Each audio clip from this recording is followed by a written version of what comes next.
microfone aqui perto de você. Pode aqui mesmo, pode. Eu tô, tá bom. Pode, isso. Aí ele só pega aqui na frente. Isso.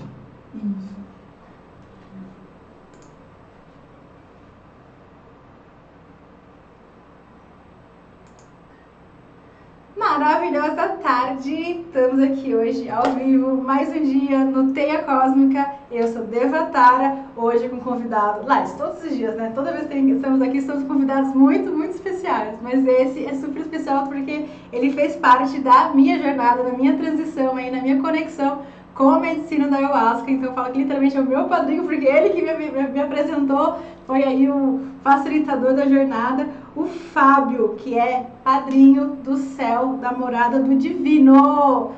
Fábio, se apresenta pra gente. Boa tarde. Seja muito bem-vindo. Valeu. Bom, eu sou o Fábio, tenho 46 anos, sou casado, tenho 2 filhas lindas. A minha jornada no Daime, eu tomo Daime há 14, 15 anos. Me fardei no Céu Sagrado em Sorocaba e há uns 11 anos mais ou menos a gente está nessa jornada de levar essa expansão da doutrina para mais pessoas. Né? Fábio, eu sempre tive curiosidade, assim, porque quando eu conheci a casa, vocês não eram fardados, né? Você me explicou no último ritual, inclusive eu consagrei esse ano e foi lá, estou muito feliz, foi muito significativo para mim consagrar depois de todo esse movimento do acidente e tal. Mas eu queria que você explicasse pro pessoal essa transição do fardar, como que é, o que significa. Eu achei super linda a explicação, mas eu queria que você explicasse pro pessoal de casa, porque eu nunca tinha ouvido. Acho que é uma evolução do grupo, né? O grupo ele se forma e ele vai crescendo e vai tomando forma, e nessa tomada de forma a gente tem que ir trazendo mais responsabilidade para casa e para os participantes. E a farda é o seguir a doutrina mesmo, então a gente decidiu se fardar. Eu falo que a gente, porque é uma decisão do grupo, né? Apesar de ter partido de mim, mas é uma decisão do grupo. Então eu levei isso para o grupo, para a gente junto assumir essa responsabilidade. E foi muito bem-vindo pelo grupo, e hoje a gente está fardado. A gente está hoje, acho que há uns 5 anos já. A farda, ela, assim, resumidamente, ela é uma... Para o fardado, ele traz muita responsabilidade para casa, com a casa e com a doutrina, basicamente. Você contou a história do mestre Ineu, por que resolveu fardar, né? Isso, na verdade, assim, se você olhar a história, na verdade, ele traz a responsabilidade mesmo todos os irmãos da casa. Tem uma frase que o padrinho Fernando falou para mim uma vez, que é muito importante você saber. A farda ela usa para saber quem são as ovelhas da casa, né? Então, assim, você sabe quem está ali para te ajudar, quantos são os membros que estão ali fechados com a casa. Isso aconteceu também lá atrás, como ele deu para separar as pessoas que ora não estavam muito comprometidos com a doutrina. Então também teve essa transição, né? E é da doutrina do Santo Daime, né? É da doutrina farda. Então, mas é isso, é um compromisso com o membro, com a casa e com a doutrina, de seguir a casa e a doutrina. Legal. E conta pra gente essa questão do Daime, porque o Daime, tecnicamente, ele é uma religião recente, né? Jovem. Quantos anos? Porque ela nasce praticamente com o mestre Ineu. Né? Sim. Nasce com o mestre Ineu. Conta pra gente, assim, com essa história um pouquinho pra gente. O mestre Ineu conheceu a Ayahuasca, né? Com os índios peruanos. Ele trabalhava na fronteira, ele conheceu a Ayahuasca com os índios peruanos. E aí ele trouxe, formou-se a religião, ele recebeu essa religião, na verdade. Ele recebeu o formato até da Virgem da Conceição, e foi quem entregou esse material para ele e essa responsabilidade para ele. E ali ele começou a trilhar, formou-se a doutrina do Daime, né? E ali ele aprendeu a fazer lá com os índios peruanos e continuou a jornada dele já do lado brasileiro. E aí ele foi trazendo pra gente, assim, pro povo, não falar povo branco, porque não, mas tipo, pessoa fora da tribo. Porque o mestre Nereu era negro. Como que foi essa? O mestre Nereu ele já não fez, a doutrina já não tinha mais nada a ver com o povo indígena, ele só conheceu lá no ritual e ele já trouxe para cá, já não mais nenhum vínculo, nunca teve nenhum vínculo com o povo, a não ser o conhecimento, né? Mas assim, de religião nenhuma. Dentro da jornada do Daime, se você olhar a história, tem várias pessoas importantes, né, que tomaram Daime, já partiram, então assim, tem vários nomes importantes. O mestre Nereu, ele é o fundador, né, ele é o maior ícone que nós temos, falando nós, eu tenho, mas tem bastante pessoas importantes, como o Padrinho Sebastião, o Padrinho Luiz Mendes, são pessoas que tiveram a sua parte muito importante também na história e até no fato de difundir o Daime e a Ayahuasca para o mundo todo. Sim.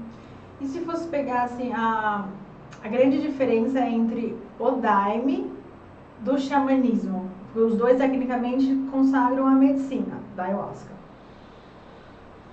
Eu acredito que o ritual em si, nem sempre o xamanismo está vinculado ao cristianismo. Acho que essa é a principal característica do Santo Daime. Então, assim, independente da linha, qualquer linha que seja, quando ela se intitula Santo Daime, ela é cristã. Acho que isso é um ponto dos principais, assim, dessa diferença. Mas, assim, acho que cada um tem o seu objetivo, todos levam para um objetivo maior, que é o bem maior, que é a evolução de cada um. Mas acho que essa característica o próprio formato, né, de inário, porque o inário, por exemplo, normalmente ele é do Daime, né? Dificilmente o xamanismo canta inário. Tem algumas pessoas que eu conheço, por exemplo, do xamanismo, quando você fala que a gente vai cantar um inário de 4 horas, 6 horas, regar o olho, nossa, não é possível. Bailar ainda? E às vezes bailar.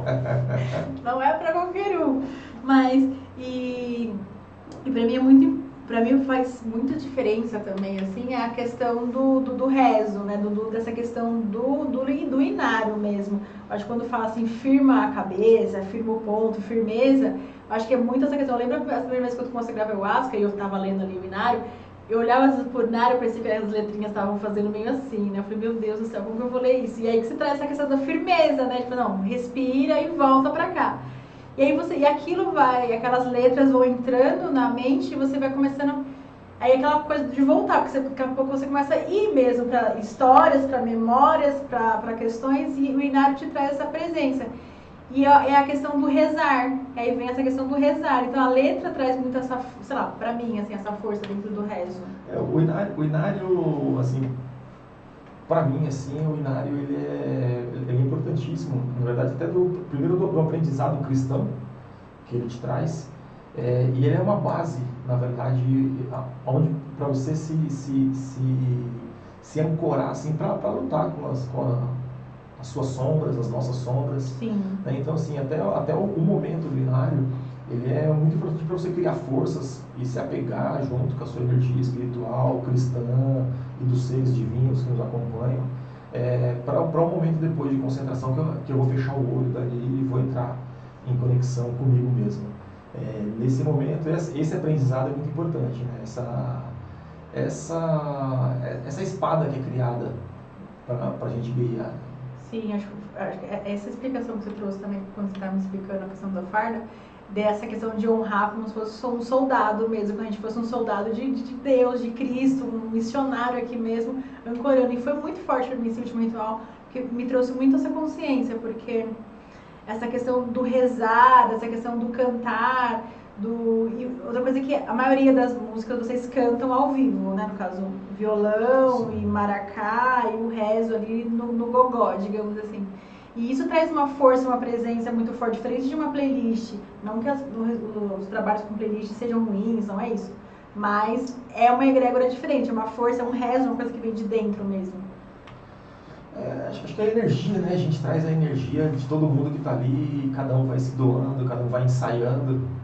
Então, assim, cada um que vai ensaiando e consegue cantar mais alto, e vai ficando cada vez mais bonito essa parte dos hinos. E é isso, na verdade, o ensaio é uma festa, né? É uma festa para Deus, é um momento que a gente guarda para ir lá realmente louvar a Deus. Através do inário, né? Através do canto. Né? Então, é muito importante acho que é a energia mesmo, a energia de cada um ali do momento, né? E tem uma frase que eu lembro, nossa, eu nem sonhava em tocar na força, as coisas. Eu lembro que você falava ainda assim, uma coisa é tocar, cantar, e outra coisa é tocar na força, né? Você tem que tocar muito antes para depois você tocar na força, porque é outro rolê. E quando eu comecei a tocar na força, eu falei assim, nossa, realmente é outro rolê. E como que vocês fazem para ter esse ensaio em casa, lógico, tal, e depois tem um ensaio separado daqui do grupo? Como que é essa questão da força do inário mesmo? Na verdade, assim, eu até brinco com as pessoas que estão começando a tocar algum instrumento, porque assim, o ensaio é muito importante, né, de qualquer instrumento.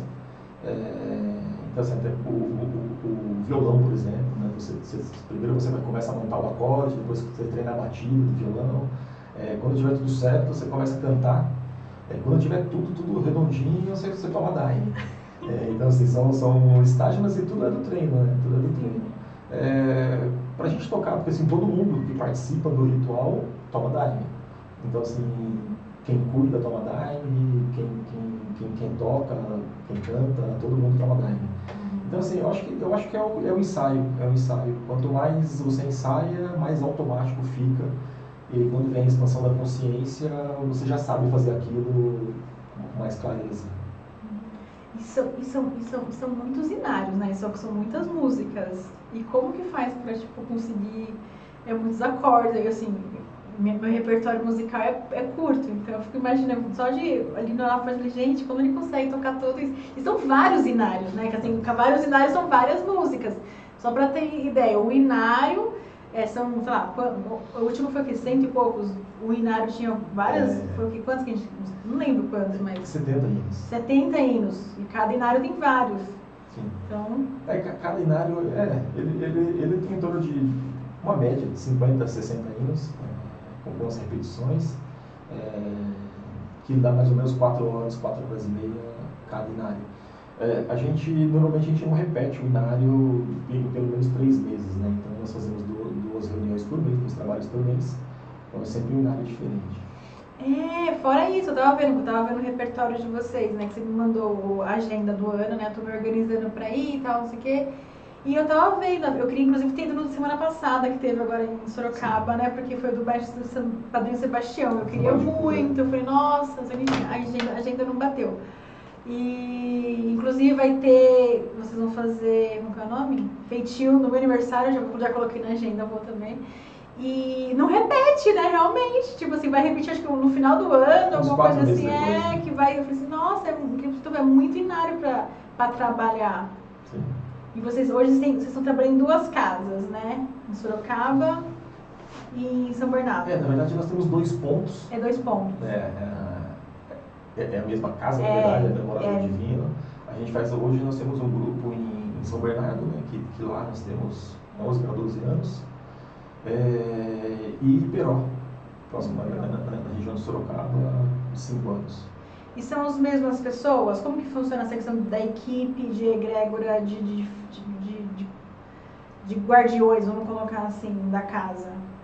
A maioria são as mesmas pessoas, o mesmo grupo, né, que se desloca também para fazer os 2 locais.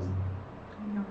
E a galera que está começando, assim, eu estava até comentando com você, que eu tive a sorte, a honra de consagrar a primeira vez com vocês, e inclusive com a egrégora da minha família, que estava minha mãe, meu pai não, mas o pai dos meus filhos, e meus irmãos, então minha filha, inclusive, consagrou a primeira vez também, então foi um trabalho muito de família.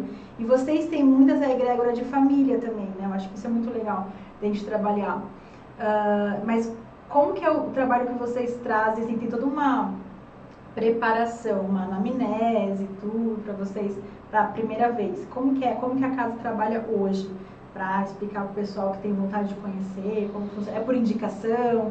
Ou se você chegar e ver vocês, pode ir? Na verdade, qualquer pessoa é bem-vinda aos trabalhos. Tem alguns cuidados, na verdade, que a gente tem que ter, porque é muito sério. Na verdade, é diferente de um culto espiritual, por exemplo, que não tenha ingestão de uma bebida que tenha expansão de consciência. Então, dentro da seriedade que é necessário, a gente faz essa anamnese para entender um pouco da história da pessoa, que tipo de medicamento que usa, o porquê que está procurando, por que precisa. A anamnese é mais para a gente conhecer a pessoa, e não para proibir. Sim, orientar e conduzir. É mais para o sentido de orientação. Aí você trouxe essa questão do medicamento, tal, da busca do porquê, né? Porque cada um tem um porquê, um chamado muito singular quando vai buscar medicina, ou qualquer terapia, ou qualquer espiritualidade e tal. E a gente trabalhou muito com essa questão da depressão e o Daime, como que ele acaba atuando e falando um pouquinho desse expansor de consciência que é o DMT. Né? Então ele vai trabalhar aí com os neurotransmissores, ele já vai ajudar nessa questão da liberação de serotonina, dopamina, tudo mais. Mas fora a fé e a cura ali do trabalho espiritual. Mas eu queria que você falasse um pouquinho mais sobre toda essa junção, tanto química quanto de fé mesmo do trabalho. O DMT tem uma participação muito importante na cura ou controle da depressão. Sim. É comprovado cientificamente, tem vários estudos de universidades que tratam e usam a ayahuasca. Aí já a ayahuasca não dá mais, porque já não é um trabalho cristão, já não envolve mais religião. Isso. Essas pesquisas elas trazem números fantásticos para a gente, sem falar de fé, né? Então, na verdade, só da parte química mesmo, da parte de científica, dos benefícios que traz a ayahuasca. Tem vários números que a gente consegue trazer, mas assim, a depressão em si, quando a pessoa vai mudando muito de remédio, cada remédio que você troca vai perdendo efeito com relação ao outro. Então, cada mais remédio que você toma vai ficando cada vez mais difícil o controle da depressão.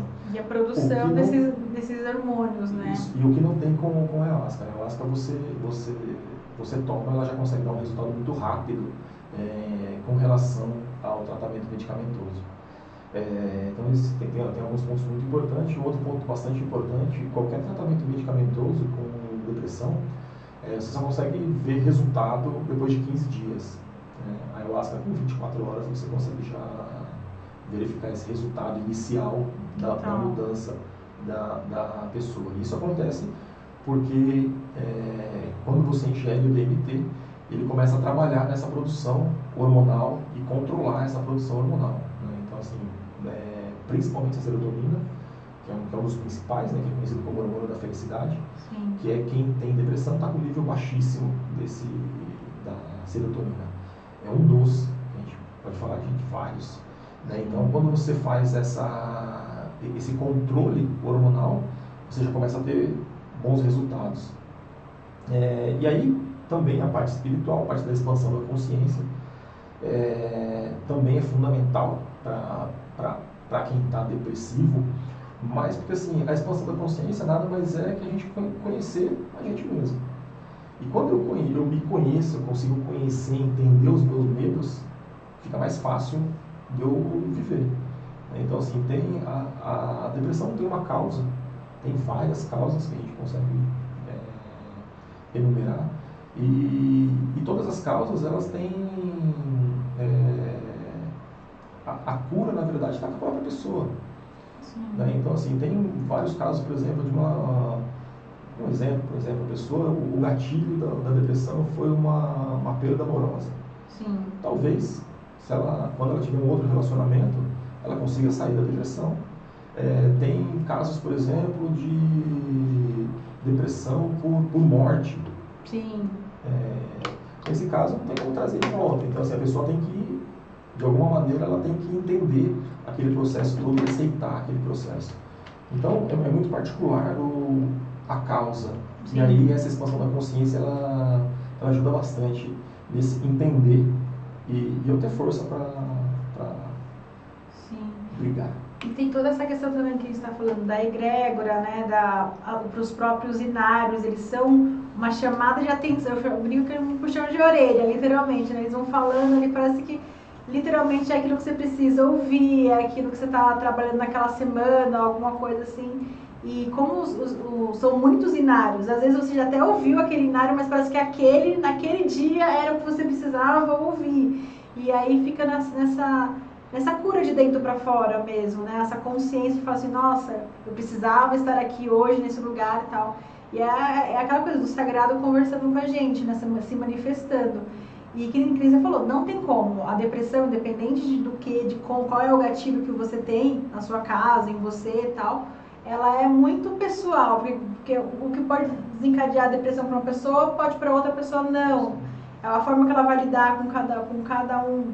E tem a questão química da pessoa, a alimentação, a atividade física, o estilo de vida da pessoa também altera nessa produção hormonal aí dos neurotransmissores, né? E como você está falando da ayahuasca, ela ajuda no quê? Na neuroplasticidade dos neurônios. É diferente do medicamento, que ele vai viciar o cérebro ali, os neurônios a cada vez precisar de parar de produzir. Ele já não está produzindo, ele fica viciado em não produzir porque ele está recebendo o externo ali. E aí a diferença é que a ayahuasca ela vai trazer o quê? Ele vai trabalhar essa produção, ele vai ajudar o neurônio a voltar a trabalhar. E é por isso que é muito importante esse movimento todo. E tem a questão também de outras dependências emocionais também, que a ayahuasca também trabalham também, né? Você tem algum caso, assim, de pessoas que procurar, que eu percebo que tem muita gente, até que eu conheço, enfim, que por causa de dependência química mesmo, assim, que buscou dentro da cura mesmo, assim, da sua busca, assim, que tem muitas pessoas que simplesmente pararam de usar, ou seja, cigarro, seja qualquer tipo de dependência, seja até mesmo medicamento, pessoas que pararam de tomar medicamento após consagrar ayahuasca. Tem algum caso, assim, que marcou você? Na verdade, tem muitas pessoas que pararam de usar drogas por conta que acharam, na verdade, no Daime o apoio necessário. Sim. Na verdade, a droga ela vai te escravizando, né? Qualquer droga que seja, ela vai te escravizando ao ponto de você não conseguir parar, porque em determinado momento ela fala para você que ela é mais forte que você. O Daime mostra ao contrário. Ele mostra que te dá força, você né? é mais forte, né? Então você dá força para você falar não. Então assim, a gente tem vários casos assim, de pessoas que tomam Daime e param de fumar de 30 anos, que fumavam um máximo de cigarro por dia, ou outras drogas. Mas é mais esse entendimento que eu não preciso daquilo e eu tenho força para falar não. De autorresponsabilidade também, né? De não precisar... porque a droga em si, independente de qual que seja, ela é uma fuga da realidade e uma busca por prazer imediato. A tal a famosa dopamina, seja ela qual for.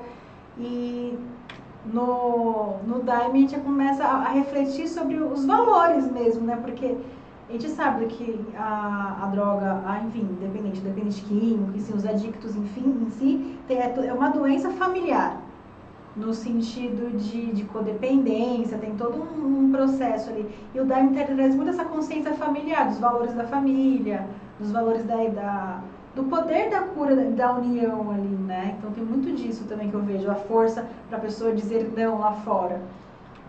Eu acho que o meio ele é importante, né? Eu falo por mim, eu até meus 20 anos de idade eu bebia muito, e quando eu decidi parar de beber e fumar, e ainda não tinha nada a ver com religião, eu decidi porque eu queria realmente parar.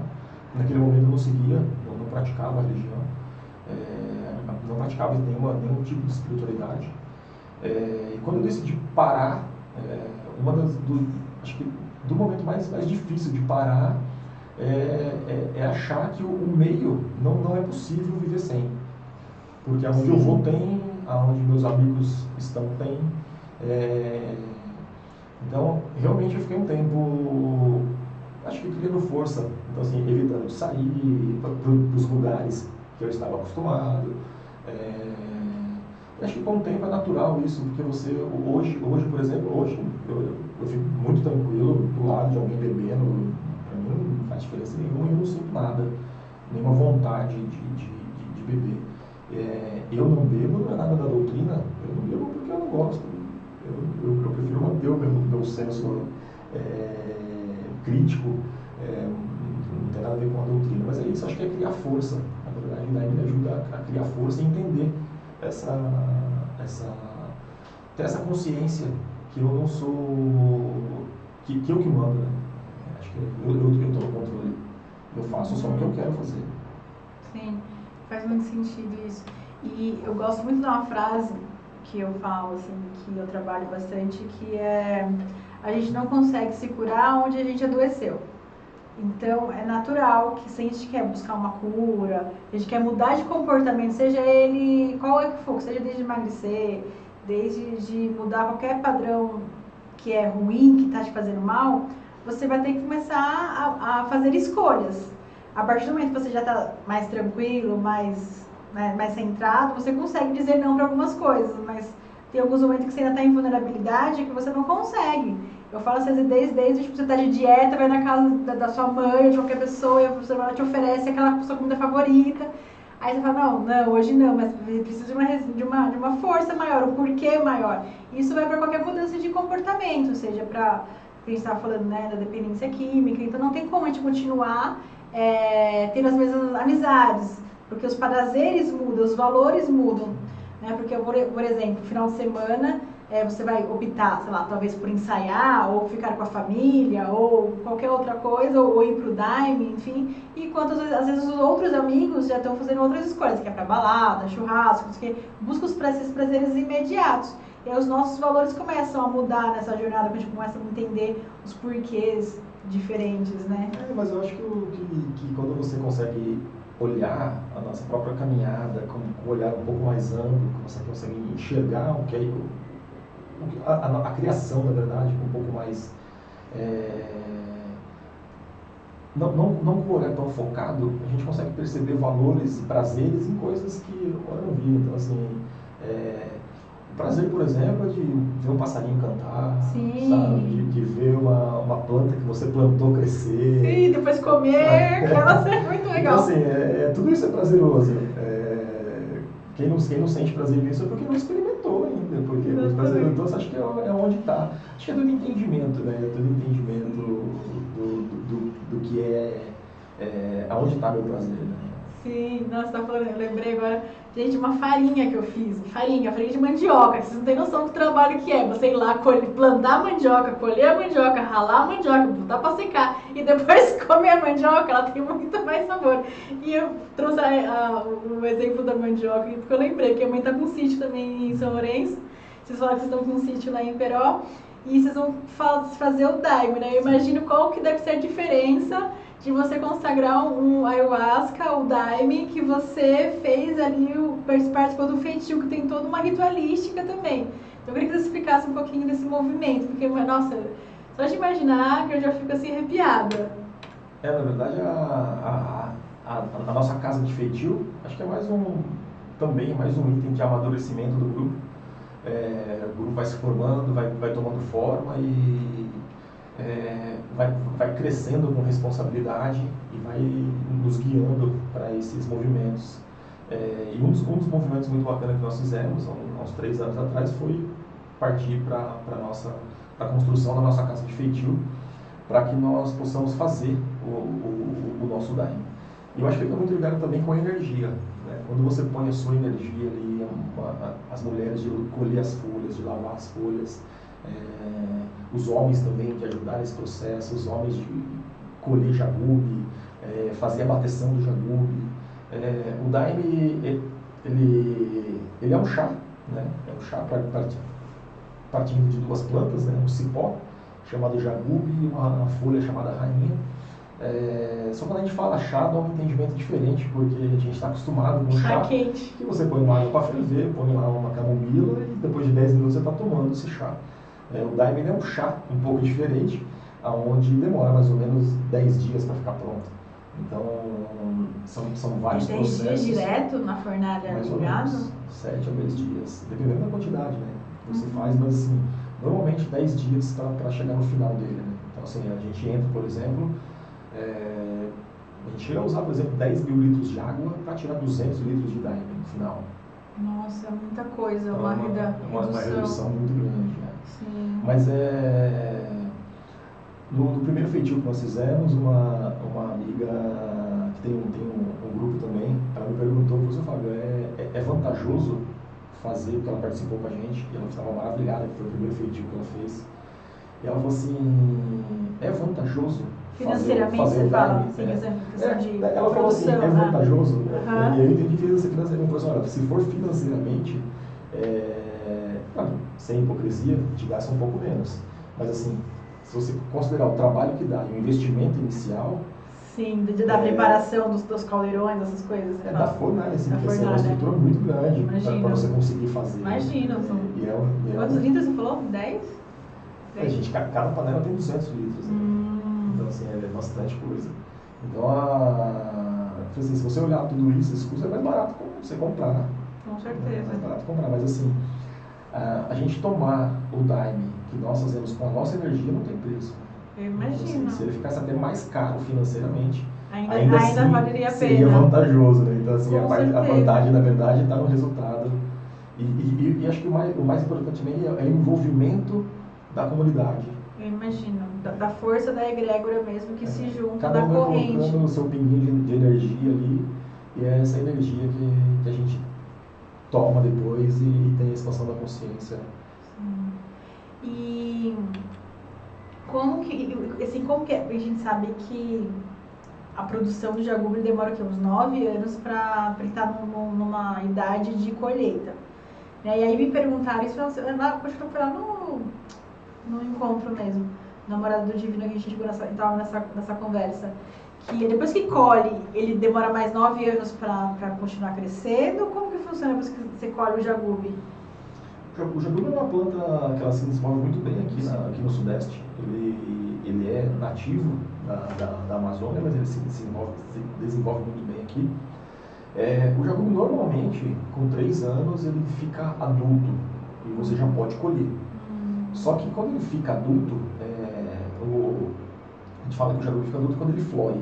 A partir da primeira florada, e ele já começa a produzir sementes, ele já pode ser consumido.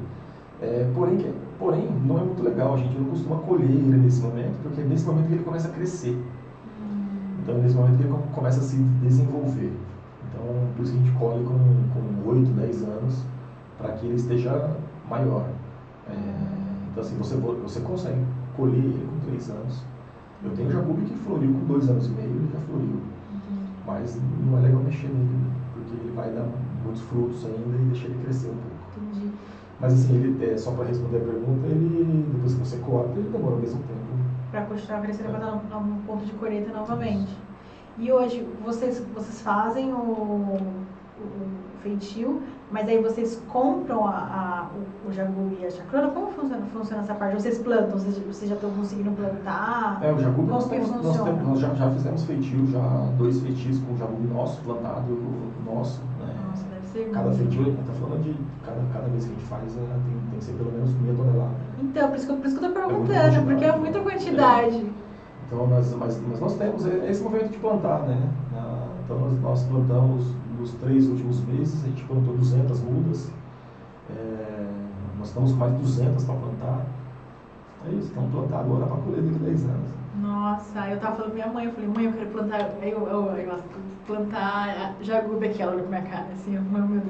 Mas é isso, porque demora muito, né? E ele ocupa muito espaço. Como que é essa questão assim, de espaço territorial, não sei como fala, assim, espaço geométrico não. O jagube ele é um cipó, que ele sobe em alguma árvore que está perto dele, e ele se desenvolve, ele não é um cipó parasita, né? Ele não se alimenta da árvore, ele se alimenta do solo, como qualquer outra planta, mas ele usa a árvore para se desenvolver. Então ele sobe e vai criando forma, vai engrossando, né? Aumentando de volume com o tempo. E a rainha, que é a chacrona, que ela parece um café quase, assim? Ela é da família do café. Ela é da família do café, nossa, porque eu olhei pra ela, lembrei muito do porque lá no antigamente tem um monte de café, eu falei, nossa, parece um pé de café. Também nativa da Amazônia, essa se desenvolve um pouco mais lento, ela tem um desenvolvimento um pouco mais lento. Mais lento que o jagube? Mais lento, o jagube é mais rápido. Mas a chacrona também, a gente tem bastante, tem a chacrona. Nós colhemos também, todo o feitio a gente colhe, as nossas chacronas, mas normalmente a gente acaba pegando também de alguns parceiros que têm chacrona mais velhas, né, que tem mais volume. Sim, legal. E vocês já tiveram, assim, nessa jornada de vocês, a experiência de estar escrevendo inários, recebendo música de vocês? Como que é essa questão da música para vocês? Os inários, eles são recebidos, né? Quando a gente fala recebido, como se fosse uma psicografia que alguém ditou para a pessoa e a pessoa escreveu. Então, várias pessoas recebem hinos dentro na força do daime ou não, e é cantado. Né? Então, assim, todos os inários eles formam dessa sendo construído, né? Isso. Ai, que legal. E hoje vocês hoje trabalha o ritual assim dentro da casa. Você estava falando que demora em torno de 4 horas. Como que ele é dividido assim, mais ou menos na abertura, para o pessoal que não conhece muito em casa? 4 horas de inário. 4 horas de inário, O ritual 6, 7. 6, 7. Começa com isso. Na verdade, o nosso a gente tem tem a primeira parte que é o inário. Depois a gente faz a concentração. A concentração é um momento de silêncio, que de olhos fechados, a gente diminui a luz, para cada um ter esse momento de reflexão, para se conectar com o seu eu superior e se conhecer melhor. Esse é o momento. Nesse momento a gente canta alguns hinos também, mas menos, não é inário, né? Sim. E vocês trabalham juntos, que eu estava falando, né, dessa questão do poder, da força da família, da egrégora. Então você e a sua esposa, qual é o nome dela mesmo? Jaqueline, tudo bem para nós? Muito obrigada por estar aqui partilhando aqui o Fábio com a gente. E vocês estão mudando 23 anos que eu vi esses dias, né, vocês postaram, também você falou lá no trabalho. E a força da família, porque a gente trabalha assim com a polaridade feminina e masculina e como ela tem força dentro do trabalho também. E como que é essa questão do feminino, do masculino, porque eu percebo o Daime com a polaridade, tipo assim, patriarcado, negócio, uma coisa mais forte, até mesmo por causa do mestre Irineu. Mas e o poder da mulher dentro do sagrado, assim, do Daime? Do Daime. Eu acho que é o equilíbrio mesmo, é a balança ali, que forma com energia feminina e masculina, né? A minha esposa, a Jaque e outras pessoas que nos ajudam bastante, os nossos fardados que nos ajudam bastante, tanto homens quanto mulheres. Eu acho que é essa balança, esse equilíbrio que tem dentro do trabalho, de se apoiar no que é melhor. Né? Então, assim, a mulher ela é mais, tem mais afeto, o homem é mais bruto. Então, eu acho que consegue se equilibrar. Acho que essa energia é muito importante. Porque vocês acabam respondendo como padrinho e madrinha da casa. Sim. Né? E tem todo esse movimento e quando a gente, para entender, né? Ficam homens de um lado e mulheres do outro. E por que tem essa divisão, assim? Só para uma questão assim, energética, uma questão mais de equilíbrio de polaridade? Ou foi só uma ritualística que começou assim e aí acabou ficando assim? Na verdade, isso começou com o mestre Irineu lá atrás. Ele separa, mas é por energia mesmo. Né? Sim. A gente separa homens e mulheres justamente para respeitar essa energia e cada um trabalhar na sua energia. Sim. Porque assim, a gente vai trabalhando, conforme a gente vai sentindo também, que eu não sei se é coisa da minha cabeça, mas eu sinto que a energia ela vai circulando, dá a sensação, porque ainda mais quando você sai da roda e volta para a roda, e não sei se é a música, tudo, mas parece que vai ter, não sei se é em volta da fogueira também, a sensação que eu tenho que é uma espiral, que a energia vai circulando. E a gente tem o masculino e o feminino, né? O yin e o yang dentro de cada um, independente de gênero, se é homem, se é mulher. Então eu vejo que dá essa equilibrada também. E a importância da mulher dentro de qualquer ritual, em qualquer cerimônia, em qualquer trabalho, porque ela tem esse lugar de, que você falou, de afetividade, de acolhimento, e tem todo esse lugar, esse cuidado de cuidar, né, de olhar para a pessoa que está precisando de uma forma mais amorosa. E tem esse cuidado também de guardião, né? Quando alguém precisa ir no banheiro, quando a pessoa entra numa força ou numa peia muito, muito difícil, assim, como que... Já teve algum trabalho que a pessoa meio que, não digo despirocou, mas que deu trabalho, assim, que saiu um pouquinho assim para voltar? Porque sempre tem alguém que dá trabalho no rolê. Tem até um colega que uma vez ele falou assim, que enfim, tinha uma pessoa que deu muito trabalho no trabalho, deu muito trabalho no trabalho, mas enfim, deu para entender, mas deu muito trabalho durante o ritual. Aí no final ele falou assim, nossa, sempre quando acaba o trabalho eu fico pensando, ainda bem que dessa vez não fui eu a fulana, tipo, você colocou o apelido de a pessoa que sempre tem alguém no trabalho que dá um pouco mais de trabalho, né? Então já teve alguma assim que deu muito, muito, muito, muito? Na verdade, acho que são processos diferentes, na verdade, que cada um tem o seu processo. Então, assim, às vezes o que você acha que é trabalho, eu dei muito mais quando eu comecei.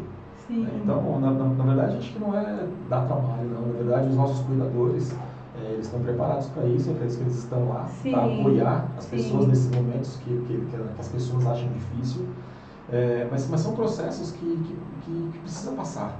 Sim. Né? Então, eu acho que não tem... É como se fosse uma prova, né? Tem uma prova final na faculdade. Você só vai se formar se você passar na prova. Para passar na prova você vai ter que estudar, vai ter que sofrer um pouco, mas assim, acho que é o momento de todo mundo. Então assim, pessoas que dão trabalho, acho que não, na verdade, e até para a gente que cuida, é um aprendizado enorme. Sim, para a gente aprender com a pessoa também, ajudando, porque assim, quem capacita para ajudar é toda a espiritualidade, né? Que nos capacita a poder ajudar. E é muito legal, assim, falando nisso de trabalho, é muito legal, a gente tem várias pessoas que hoje são cuidadores, que talvez sejam as pessoas que você falou que já deu muito trabalho. Né? Então, assim, as pessoas que passaram até por isso, eles entendem melhor essa importância de cuidar. Porque quando tem a expansão da consciência, que para muitas pessoas é um episódio novo, é nesse momento que a gente tem que auxiliar e apoiar a pessoa. Então, eu acho que é isso. Na verdade, é ter as pessoas, os cuidadores qualificados e capacitados para que entender o que a gente está fazendo ali, que é um trabalho espiritual, que é um trabalho com muita responsabilidade, e deve ser assim, e auxiliando as pessoas.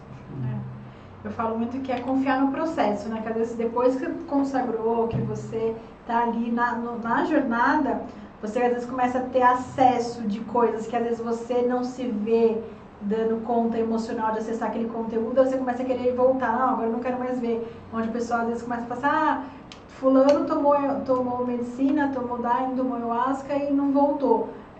Não é que a pessoa depende, se a pessoa não tiver nenhum quadro de esquizofrenia, tá uma patologia mais complexa, mas ela volta assim, o que ela volta, a questão é que ela volta com a consciência diferente daquilo que ela viu. Uma vez que a pessoa acessa aquele conteúdo, não dá para depois desver.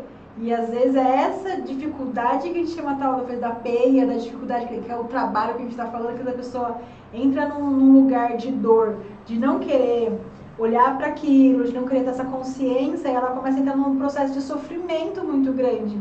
E aí que eu falo assim, cara, solta, respira, desassocia, aí onde vem essa importância da gente estar com uma equipe, com uma egrégora de pessoas que estão qualificadas ali para poder acolher, pessoas que querem ir embora, pessoas que querem ligar para o pai, para a mãe na hora na força. E aí que a gente precisa ter essa segurança de conversar, de tranquilizar a pessoa que vai passar. Né, de confiar para ela poder respeitar o processo dela também, porque quanto mais ela começa a fugir, mais difícil fica o processo para ela. Mais difícil. E aí ela fica nessa peia. Mas eu acho que é isso, é entender entender o processo todo, tudo isso esse processo faz parte da anamnese, né? Então, assim, até na anamnese, por exemplo, a gente pede para as pessoas chegarem 1 hora antes do início do trabalho, que essa 1 hora antes é justamente para ter esse momento da pessoa preencher essa ficha e os cuidadores, a gente poder passar para a pessoa o que vai acontecer lá dentro. Então, assim, quando ela entra para o trabalho, ela sabe exatamente o que vai acontecer. Então é isso. Na verdade, é só ela entender o processo e cada vez que ela toma, vai ficando mais fácil, né? Porque você vai entendendo a expansão da consciência. Assim, é muito comum, por exemplo, as pessoas mais novas perguntam assim, vocês também tomam? Isso é verdade, mas você também toma, verdade. Mas como você consegue tomar e tocar, cuidar? Cuidar, assim, todo mundo toma. Qual que é a diferença, na verdade? As pessoas, elas estão elas conseguem lidar melhor com essa força, né? que ela vem, na verdade, para nos ajudar. Né? Sim, não, mas é totalmente diferente. Quando você está na assistência e quando você está como guardião ali no ancoramento, parece que a medicina já sabe que você precisa, não sei se é o seu neocórtex aqui que funciona de forma diferente, mas você é egrégora mesmo, mas é diferente. A medicina funciona com você no seu corpo de uma forma diferente quando você está ali na assistência, ali só assistindo, e quando você está no outro lugar ali. E eu falo que é muita essa importância. Inclusive, a importância de vocês, quando quiserem sentir de consagrar a medicina em algum lugar, conhecer uma casa de daime, conhecer uma casa de ayahuasca, conhecer muito bem os padrinhos, conhecer muito bem a história da casa, ter uma referência, porque não tem como não falar sobre as pessoas que infelizmente, né, como em todo lugar, fazem coisas, só compram ayahuasca, enfim, e não tem essa responsabilidade e essa responsabilidade mesmo de lidar com tudo que pode acontecer. É muito importante a pessoa que vai consagrar a ayahuasca, o daime, ela estar se sentindo segura nesse ambiente, porque ela vai entrar em processos que eu falo que é uma caixinha de Pandora. Às vezes a gente vai tomar a medicina achando que vai encontrar alguma coisa, você encontra outra totalmente diferente. Então, assim, não é uma receita de bolo. Então, você tá com uma equipe, pessoas que vão te ancorar, como o Fábio está falando, é fundamental, que vai saber acolher você em um processo difícil, se você tiver, que também não é que todo mundo vai ter processo difícil, vai depender do seu conteúdo. Mas é importante você ter essa referência. Você tem alguma dica, assim, tipo assim, para quem nunca consagrou ayahuasca, o que ela pode olhar, o que ela pode observar, pesquisar, para não cair em cilada, vamos colocar assim? Na verdade, tem que estudar um pouco a casa mesmo. Tem muitas casas sérias, né? A grande maioria é séria, mas infelizmente tem algumas que não trabalham com a seriedade necessária. Mas é isso, tem muitas casas. No Brasil inteiro tem casas sérias. E falando de casas sérias, como que foi o seu chamado pessoal, no sentido que eu falo assim, eu sempre gosto dessa pergunta, como foi o seu chamado para ser um dirigente? No caso, assim, qual que foi ali, você ficou quanto tempo ali consagrando o daime, com esse chamado, com o seu trabalho, eu falo que é um trabalho de dentro para fora. Depois que você trabalha, você recebe nessa questão do servir e tal. Como que foi esse movimento? Na verdade, eu participava de um grupo, né, que ele se dissipou. E a gente continuou, na verdade, essa história, né? Pelo próprio histórico, de muitas pessoas que se passaram, se curaram, a minha evolução espiritual, a minha melhora. Então a gente veio do grupo, não, vamos continuar. Então não fui eu, na verdade, foi o grupo que continuou e hoje a gente toca, na verdade, em conjunto, né? Na verdade, hoje eu estou lá na frente. Mas eu tenho hoje seguramente pessoas capacitadas para eu não ir mais lá e eles conseguem tocar. E isso para mim é muito legal, porque as pessoas estão capacitadas, entender o que a gente está fazendo lá, entender que a gente está lá não é só pela gente. É claro que eu também preciso me curar, eu também estou me lapidando, mas é a gente se preparar para acolher as pessoas que precisam e várias que já passaram, se curaram. Várias que passaram, se curaram, não estão mais lá e está tudo certo. Sim, e algumas que continuaram e é isso. Umas que estão se curando ainda e está tudo certo. Estão no processo. E você contou no último trabalho, no primeiro trabalho do ano lá do mestre Irineu, da história do mestre Irineu, que você contou que ele foi meio que preparado para desencarnar, só que aí o pessoal não estava desencarnado. Eu queria que você contasse essa história. Conta pra gente, que eu achei que foi muito bonita. Ou não, né? Depende. Não, é o inário dele, né? Na verdade, o inário dele, o inário cruzeiro, na Sim. isso foi relatado já, tem livro que relata essa história. Ele recebeu o hino dele e o inário dele parou no hino 116. E depois de 10 anos ele recebeu o restante do inário, que são mais 11 hinos.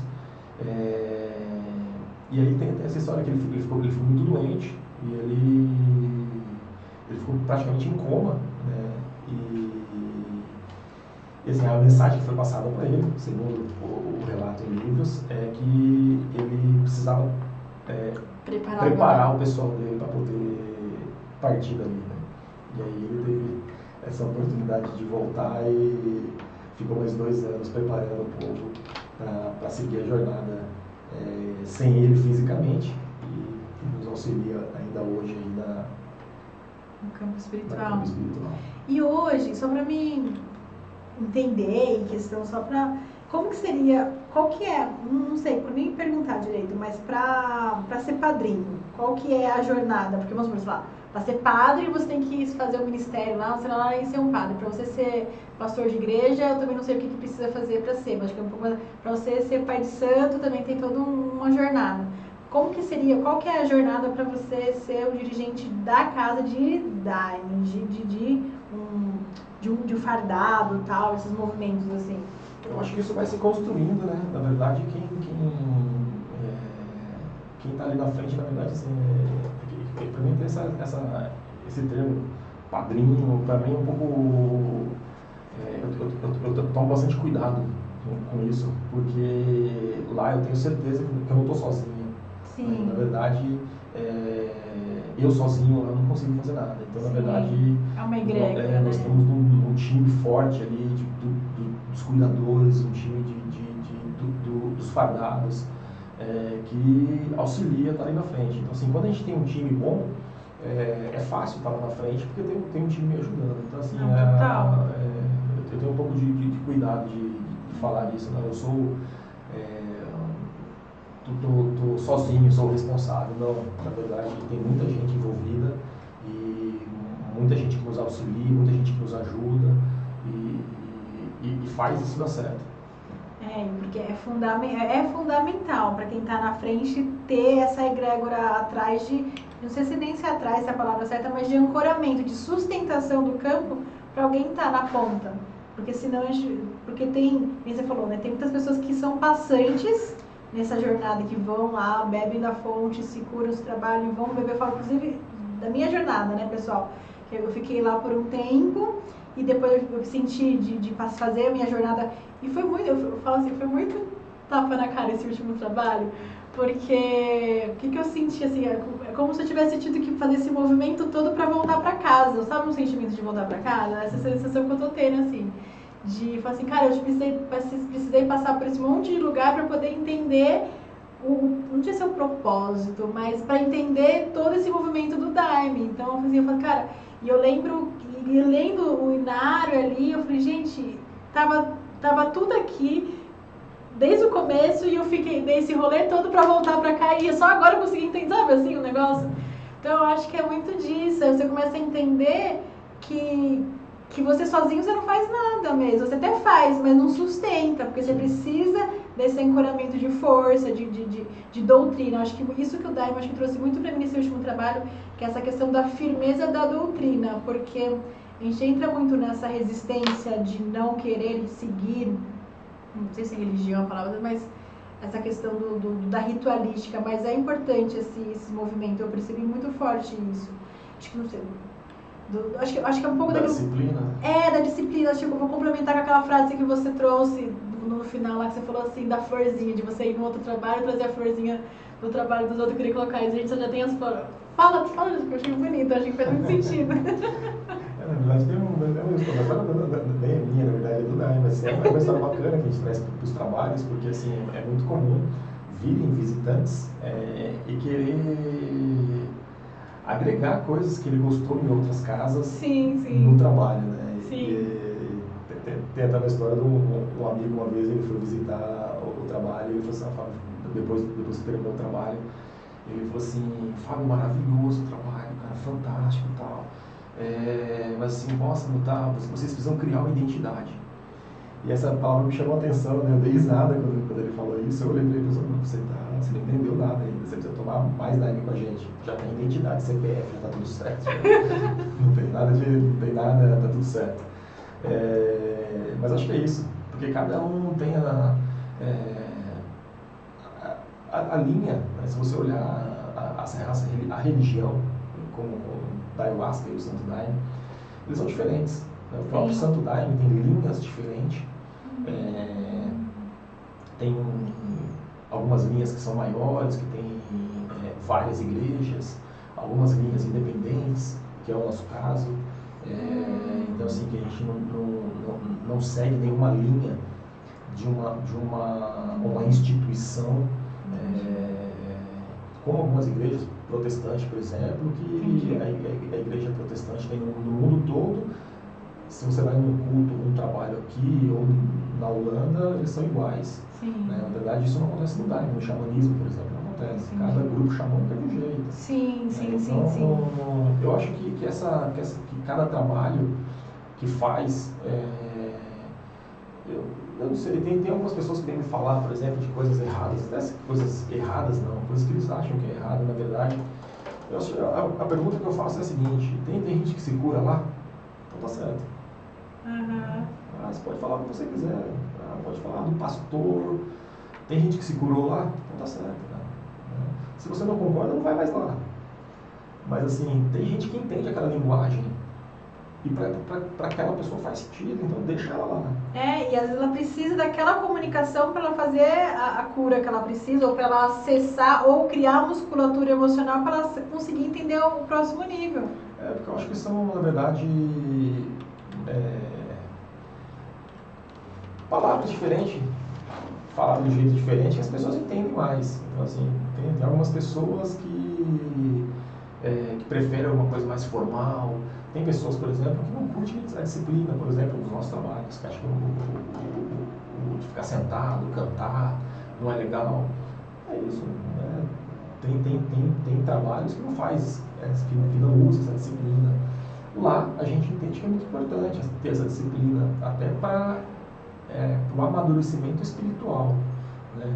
É muito importante. Uma vez, no feitio, há uns 10 anos atrás, uma senhora de muitos anos de Daime, ela falou uma coisa muito interessante para mim, que ficou marcada para mim. Ela falou assim, sabe, moço, o Daime, ele te abre a porta do mundo espiritual, mas é muito importante você saber para onde você vai. É igual aqui, é igual a internet. Eu posso ligar meu computador, você pode estudar coisas maravilhosas na internet, ou você pode pesquisar sites porcarias, que não tem nada de evolução. Percebe que é a mesma ferramenta. Quem determina para onde eu saio é você mesmo. Então, assim, o trabalho espiritual também. Quando você toma Daime, por exemplo, se você não tem essa firmeza de você tomar Daime, quando chega a expansão da consciência, você saber para onde você vai, não faz muito sentido. Né? Então, tem aquela história da Alice no País das Maravilhas. Né? Sim. Ela está perdida lá, ela pergunta para o gato, fala assim, mano, para onde que vai esse caminho? O que o gato pergunta para ela? Fala assim, para onde você quer ir? Eu não sei. Eu falei, então, pode servir aqui, tá certo. Se você não sabe para onde você vai, esse caminho serve. Qualquer caminho serve, é bem isso mesmo. É que nem eu falo, eu converso bastante, que é um dos propósitos do meu trabalho, assim, que eu falo aqui, que você, às vezes, se você não tem uma orientação adequada, você vai lá, acessa um monte de coisa, aí o pessoal fala, a pessoa voltou e voltou, e não voltou, no caso, né? Voltou toda desfragmentada. Mas por quê? Porque ela não teve a capacidade de depois processar. Ela acessou e se identificou, né? Que nem acontece. Pessoas que voltam achando que era Jesus, que era Moisés, que era Maria Madalena, sei lá. A pessoa achando que tem uma expansão e começa a virar os chai da vida que sai da casinha. Mas é por quê? Porque talvez, estou falando talvez porque a gente nunca sabe o que a pessoa acessou de fato. Ela pode ter acessado uma consciência ali, mas que você falou, mas não teve um direcionamento e um processamento para direcionar o que a pessoa ali acessou, e ela volta com a interpretação que ela acha que é. E é onde que às vezes acaba se perdendo um pouco. Mas eu acho que é o objetivo também, né? Tem um amigo que eu discutia bastante com ele, até do temperamento comum, por exemplo, as pessoas, às vezes, não só mudarem, mas assim, desprender tempos para eu saber o que eu fui na vida passada. Uhum. É muito comum isso, né? Na verdade, e assim, não que eu tenha nada contra, tem alguns estudos, tudo bem, mas assim, eu prefiro me apegar no que eu vou fazer daqui para frente, que é o que eu posso mudar. Sim, com Porque, certeza. assim, o que eu já fiz lá para trás, eu sabendo ou não, eu não posso mudar. Sim. Então, assim, é muito melhor a gente se apegar o que eu posso fazer daqui para frente. Né? Porque, assim, quando a gente termina a nossa jornada espiritual, praticamente a gente consegue olhar para trás quando a gente desencarna. Eu tomo a minha consciência espiritual, da minha vida espiritual pregressa, eu olho para trás e eu tenho que... A melhor coisa, que é o julgamento, na verdade, é eu olhar e falar assim, pô, eu subi um degrauzinho. Sim. Eu saí melhor do que eu entrei.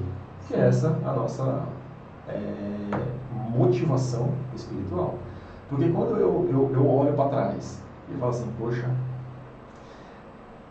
segundo o Espiritismo, o aprendizado espírita, a gente não consegue regredir, mas estacionar sim. Né? Então, assim, você nunca vai olhar e falar assim, eu estou pior do que eu entrei, mas assim, é olhar e falar assim, pô, não cresci nada. Né? Então, eu acho que é essa consciência da gente saber o que eu estou buscando. Né? O que eu estou buscando é melhorar espiritualmente, a gente melhorar moralmente. Porque quando cada um vai melhorando, o time é pessoal, né? Sim. Quando eu consigo me tornar uma pessoa melhor, você uma pessoa melhor, o terceiro uma pessoa melhor, o fulano uma pessoa melhor, a sociedade vai ficando melhor. Sim. Então a gente não consegue ver, por exemplo, algumas pessoas cometendo barbaridades que para alguns é uma barbaridade. Né? Então, assim, anteontem, por exemplo, eu estava chegando em casa e encontrei 4 gatinhos abandonados na estrada. E eu fiquei pensando, como é que pode, cara, uma pessoa pegar 4 bichinhos indefesos desse e jogar na estrada, cara? Sabe? Não sei, não estou julgando a pessoa, mas assim, poxa, tem muita coisa para entender ainda, Sim. sabe? Porque assim, o gato ali, ele vai morrer de fome ou ele vai ser atropelado. Né? Então, assim, eu acho que é isso, a gente entender o que a gente está fazendo aqui. Então, assim, no trabalho espiritual na vida, né? O que eu vou fazer? Vale a pena ficar olhando para trás? Ou é melhor eu focar para frente? Porque, assim, a gente consegue, entre aspas, tirar o nosso atraso espiritual sendo pessoas melhores. Né? Então, assim, não adianta eu ficar olhando o que eu já fiz, eu vou olhar o que eu posso fazer. Melhorar a minha jornada para frente. Eu acho que é isso também, acho que o Daime traz essa consciência também de trazer essa responsabilidade de não importa, não é que não importa, mas ficar chorando por aquilo que já foi da culpa. Que é o que eu faço, a culpa não cura, a culpa só traz você, só vai baixando mais a sua frequência e não traz responsabilidade. Tá, ok, fiz errado, eu percebi que até aqui desse jeito não funcionou ou trouxe um monte de coisas ruins, de resultados não legais para minha vida, agora o que eu posso fazer para mudar? Então ele vai trazendo essa autorresponsabilidade para você, de você fazer essa reforma íntima, essa reforma individual mesmo, de melhoria contínua mesmo, e essa força de egrégora, de nossa, vim aqui, então agora eu consigo ter forças. Mas eu acho que é isso, o Daime ele vai nos capacitando e nos mostrando o melhor, mas eu acho que tudo isso é no conhecimento, né? O conhecimento, quanto mais a gente se conhece, mais fácil fica esse caminhar. E sabe o que eu queria saber também? Essa questão você falou do se preparar, do melhorar. Como que é essa questão? Porque assim, cada grupo, já ouvi várias coisas, mas eu queria ouvir de você. Essa preparação pro Daime, pro ritual. Seja a primeira vez ou não, essa questão do comer ou não comer carne, a questão do sexo, a questão dessa energia da preparação do preceito dos 3 dias. Como que é e por que desse cuidado? Como que manifesta, assim? Priscila, na verdade lá a gente não prega esses preceitos, principalmente para quem está iniciando e nem para quem é veterano. Porque, eu falando por mim, assim, eu acho que não faz muito sentido eu falar para você, por exemplo, que você não pode comer carne se você não tem a consciência que não pode comer carne. Sim. Essa proibição em nada eleva espiritualmente. Sim. Um exemplo, é muito comum, por exemplo, em trabalhos espirituais, alguém chegar para você, ó, não pode cruzar a perna, não pode cruzar o braço. Sim, sim. É muito comum. Sim. Tá? Se você olhar para isso, se você estudou um pouco disso, você entende um pouco de magnetismo, você entende que qualquer nó, aí você consegue entender que nós somos energia. Sim. E qualquer nó que eu faço no meu corpo, eu dificulto a energia passar. O fluxo da energia. Mas assim, se a pessoa nunca ouviu falar em magnetismo, não vai fazer diferença. Então, na verdade, é esse despertar da pessoa de entender. Se para você faz sentido não comer carne, não coma. Sim. E eu vou mais longe. Se para você faz sentido não comer carne, não coma nunca. Não é antes do trabalho espiritual. Sim, sim. Então, é isso, é entender um pouco mais, com uma visão um pouco mais ampla do que a gente está fazendo. E é um convite também para estudar, entender. Então, assim, entender um pouco de magnetismo, por exemplo, para você entender o porquê que dificulta. Né? Então, tem vários exemplos, por exemplo, energia, por exemplo, se você pegar um fio, que é um condutor de energia, se você medir uma energia de entrada e uma energia de saída, ele tem que ser a mesma. Se você pega esse fio e enche de nó, vai diminuir a saída, mas a energia passa. Então, assim, se a pessoa nunca ouviu falar disso, para ela vai ser que cara chato, não posso cruzar a perna, não gosto de cruzar a perna. Sim. Entendeu? Então, assim, eu acho que é isso, é a pessoa entender aquilo. Então, assim, eu até, toda vez que a gente fala alguma coisa para a pessoa, peço que você não cruze a perna, você vai no final você explicar para a pessoa o porquê que você falou aquilo, só para ela entender o porquê daquilo. Mas eu acho que é isso. Então hoje nós não pregamos, assim, é claro o que a gente prega, na verdade, uma alimentação leve, né? Porque a gente sabe que o Daime, ele pode ser que você vomite, por exemplo, que é uma das reações.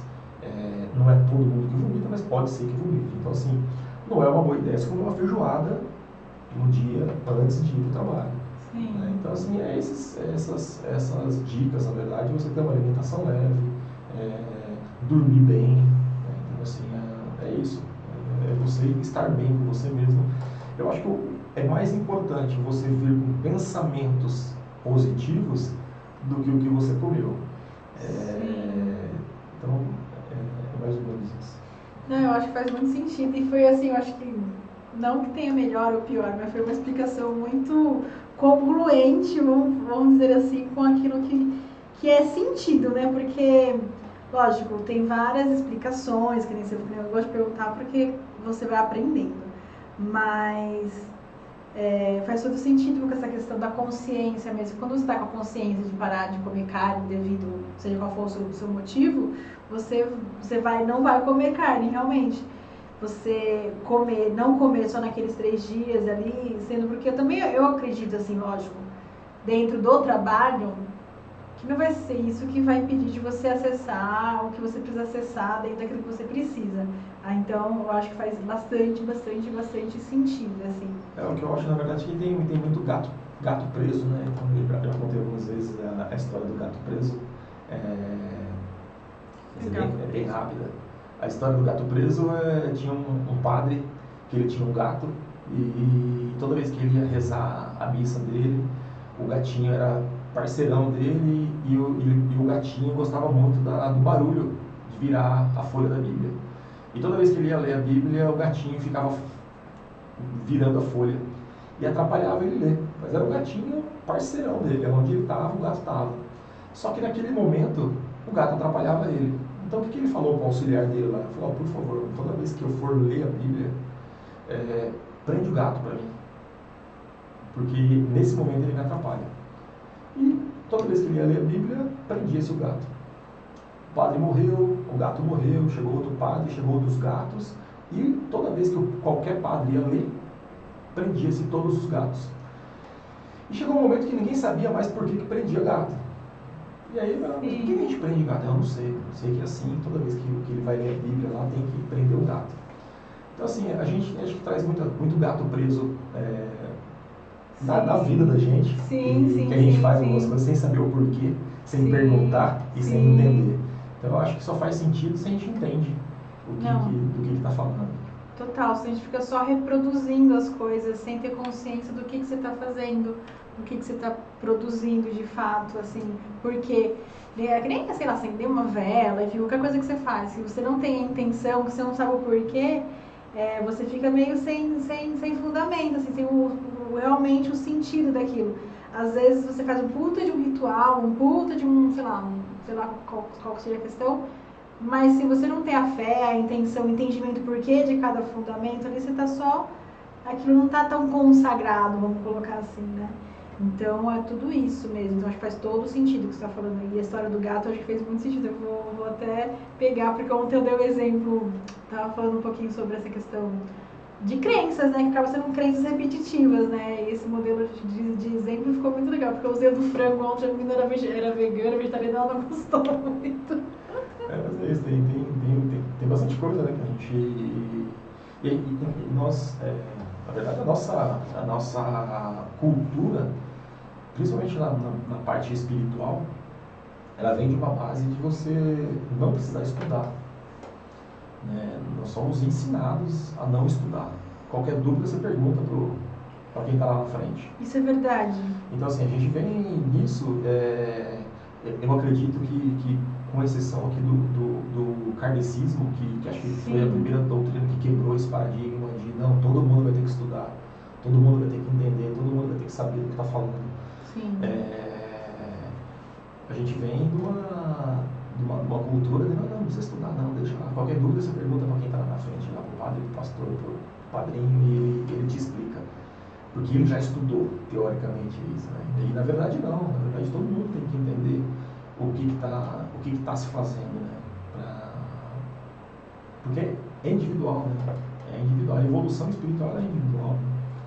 Que nem você estava falando, né? E essa questão da egrégora, quanto mais afina o grupo está afinado e está numa evolução contínua de mudanças de hábitos, de mudança de consciência, você vai... Eu acho assim, não tem como. Pelo menos eu acredito nisso e para mim, não sei se faz sentido. Vou dar um exemplo, não pode incorporar dentro do Daime, ok. E em algumas casas, eu particularmente também não me sinto confortável em rituais que tem grandes manifestações, porque eu acho que fica uma energia muito bagunçada, você não sabe quem era. Então, e que a gente estava conversando, se o espírito, o médium, o espírito vem, sabe, que ali naquela egrégora não pode, ele não vai se manifestar, ele vai respeitar a egrégora. Acho que vai muito também nessa questão do corpo, vamos falar assim, do cavalo, sei lá, da pessoa que está dando passagem. Um espírito evoluído, ele não consegue, não sei se essa palavra é evoluído, se é adequado, mas tem que ser congruente com a energia da pessoa, né? Porque senão fica tanto um espírito menos evoluído acoplar no espírito num corpo de uma pessoa que está numa conduta, porque é questão de ressonância, de frequência. E isso vai para todo o trabalho, vai ressoando com toda a egrégora de pessoas que vão ressoando no trabalho. Quanto à incorporação lá na morada divina, isso é importante que é lá. Sim. Na verdade, a gente não permite a incorporação, a manifestação espiritual, porque a gente entende que é um trabalho para nós. Né? Os espíritos participam também. Sim. Em espírito. Nós em matéria e eles em espírito.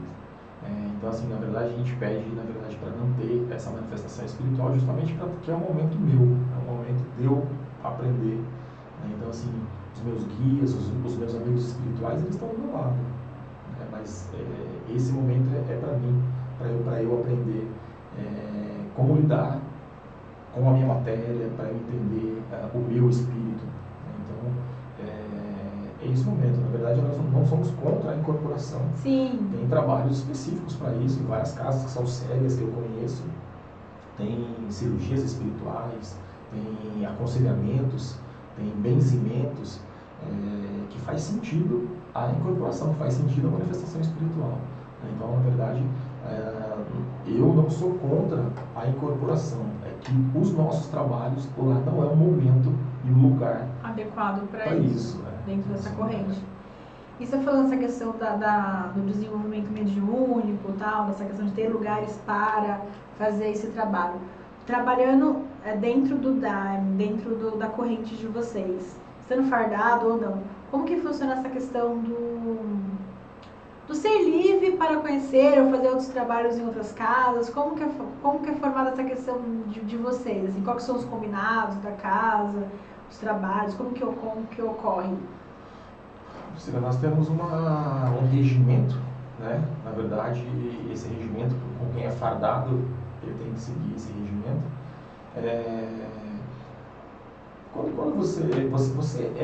Quando você se fardou, você decidiu ser daquela casa. Né? Então, a gente pede, na verdade, que você se dedique àquela casa. Né? Então, não faz muito sentido você ser fardado de uma casa e se dedicar a outra. Mas, assim, não é proibido visitas, não é proibido visitas a outras igrejas, desde que não traga flores, né? Como você mesmo falou, não queria trazer flores para cá. Mas não tem problema, desde que faça de uma maneira séria, de uma maneira segura, em casas sérias, com trabalhos sérios. Então, a gente não vê problema nisso.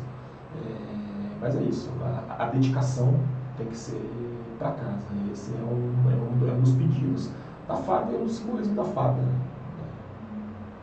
Né? Isso é importante, porque é questão de força de egrégora mesmo, né? Que a gente vai se perdendo, a energia vai dissipando.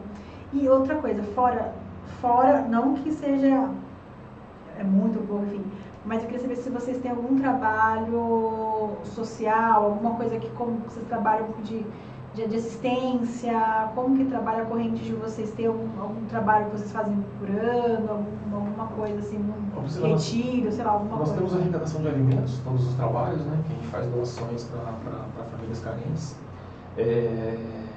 E também a gente atende algumas pessoas dependentes químico, fazendo clínicas para que ajude essa pessoa fora de trabalho religioso, para que dê um fôlego para ela, para conseguir criar forças para sair daquele... Vocês têm essas parcerias, então? Existem várias igrejas que tem a clínica semanal, dias determinados. Nós temos sob demanda. Quando tem, a gente eu faço sempre clínica, quando precisa, quando tem pessoas procurando, a gente está sempre fazendo a clínica, atendendo essas pessoas, ou por casos graves de depressão, ou por dependência química. A gente vai fazendo esse movimento gratuito, né?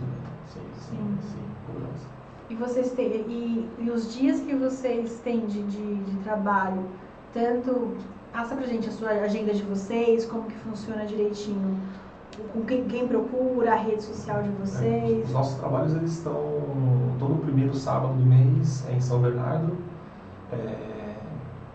perto da divisa de São Paulo, da Zona Sul de São Paulo, na região do Bororé, um sítio na região do Bororé, e todo terceiro sábado em Iperó, na região de Sorocaba. Acredito que o meio mais fácil é o Instagram, o Instagram é o Morado Divino, e lá consegue contatos, consegue fotos, vídeos, tirar dúvidas. Legal. Então, o primeiro sábado do mês é em São Bernardo, né? E no terceiro sábado em Iperó. Boa. E quer falar mais? Tem algum assunto assim que eu achei que a gente falou bastante coisa. Eu dei uma mancada, eu não sei porque a gente não está ao vivo, mas está gravando, depois terminando aqui eu subo ao vivo, eu subo pro YouTube, mas tudo bem. Mas eu queria que você falasse alguma coisa, deixasse algum recado, alguma coisa. Acho que só falar um pouco também da legalidade. Legal. A legalidade é importante. Tem-se bastante preconceito sobre as pequenas religiões, né? Não só do Santo Daime, mas todas as pequenas religiões tem-se um preconceito muito grande. Eu acho que é importante falar que o Daime, desde 88, ele é legal no Brasil. Legal. Ele é parado por lei no Brasil. Legal. ele é liberado para ritual religioso e para pesquisa. Então, o trabalho que é feito dentro do ritual religioso, ele tem um amparo legal, porque tem uma lei, antes de 88, como se fosse um estudo, que em 88 bateu e fez essa liberação. Tá? Acho que isso é importante, esse recado, deixar. Tem algumas pessoas que perguntam também se causa dependência, é muito comum. O Daime, um dos pontos que foi estudado dele para ter a liberação é justamente nenhuma substância dentro dele causa dependência química nem psíquica. Então, ele é uma substância natural, na verdade, um chá extraído de plantas natural, e aí é liberado por lei, que só traz benefícios para a gente. Acho que é isso. Já só pegando esse gancho aqui, quando eu vou trabalhar com a medicina, alguma coisa assim, eu sempre deixo o contato, peço a pessoa deixar um contato de alguém que saiba que ela está lá, tal, tem todo esse processo de anamnese, conversar, tal, não sei o que lá. Mas às vezes acontece, né, de, sei lá, baixar a polícia, alguma coisa assim. Então é muito importante a gente estar, não posso falar, preservado mesmo com todos esses direitos, sabendo o que está fazendo, sabendo o que está acontecendo, a pessoa ter alguém que saiba que ela está lá, porque pode acontecer várias coisas. Então, assim, tudo isso é muito importante, é preciso ter segurança que ela está tomando uma medicina adequada também, que às vezes tem um cara que a gente estava falando que às vezes não colocam, enfim, tem de tudo acontecendo por aí. Então, pesquise muito bem onde você vai consagrar sua medicina, porque isso é muito importante. E como ele está falando, é algo que está legalizado, que tem essa questão, mas é importante ter o CNPJ, sim, tem todo esse trabalho, porque tem uma origem de onde a medicina está sendo produzida, tudo isso. E a graduação da medicina também é importante, né? Porque para cada trabalho, dependendo de quantas horas é esse trabalho, se é a primeira vez ou não, se a pessoa está tomando algum medicamento ou não, se ela está em desmame de medicamento, enfim. Cada caso é um caso, cada caso trabalha de um jeito. Então é muito importante se você sentir esse chamado de consagrar o Daime, de consagrar a medicina, de fazer essa expansão, esse trabalho interno, de dentro para fora, você fazer essa lição de casa, que é pesquisar a casa que você vai consagrar e tomar conta do seu corpo, né, do seu físico, porque isso é o mais importante, porque a partir desse campo a gente vai expandir os outros campos. E não tem como você querer expandir consciência se você não tem o mínimo de consciência para expandir, né? Então a gente precisa no mínimo do amor próprio, aqui, do autocuidado e tal, para tudo isso. E eu ia falar sobre a questão da legislação, assim, como que foi para vocês conseguirem esse processo? Porque também é um CNPJ de igreja, tem todo esse processo. Isso. É um processo normal de abertura de instituto espiritual, no centro espiritual, né? Mas tem essa parte burocrática, jurídica, que te dá esse amparo legal de você poder fazer o uso da medicina. E tem essa questão também da medicina como uso terapêutico, que não é liberado ainda. Sim. Então, só em uso religioso. O que mais que você falou? Uma outra coisa que me chamou a atenção e esqueci. Você falou isso? O que mais você falou? Da legislação. Enfim, perdi o fio da meada aqui. Mas acho que é isso. Quer falar mais alguma coisa? Tem mais alguma coisa que você queira trazer? Mandar um beijo pro pessoal em casa, não sei, um beijo pro pessoal do Morada do Divino. Um grande abraço a todos aí, a todos que participam e ajudam a construir, principalmente o pessoal do Morada do Divino, né, que são pessoas fantásticas aí, os nossos fardados e as pessoas que nos ajudam e nos auxiliam lá na nossa jornada. Eu sou assim, sou super suspeita, super grata mesmo a todo mundo que fez parte, que faz parte, que me acolheu lá na casa. Foram vários processos, assim, até minha mãe também, que tem um super carinho por você, assim, pelo trabalho, né, pela jornada. Ela morre de saudade. Assim, quando ela der, ela tiver ela vai aparecer lá, tenho certeza. Então é isso, galera. Gratidão. Vou postar o vídeo agora porque não foi ao vivo, porque a pessoa esqueceu aqui de apertar o botão certo, mas tá tudo bem. Grande beijo. Eu vou deixar aqui embaixo, então, o contato do Fábio, o Instagram direitinho, e sinta no coração, vai conhecer o trabalho porque vale muito, muito a pena. Tchau, tchau. Beijos, beijos.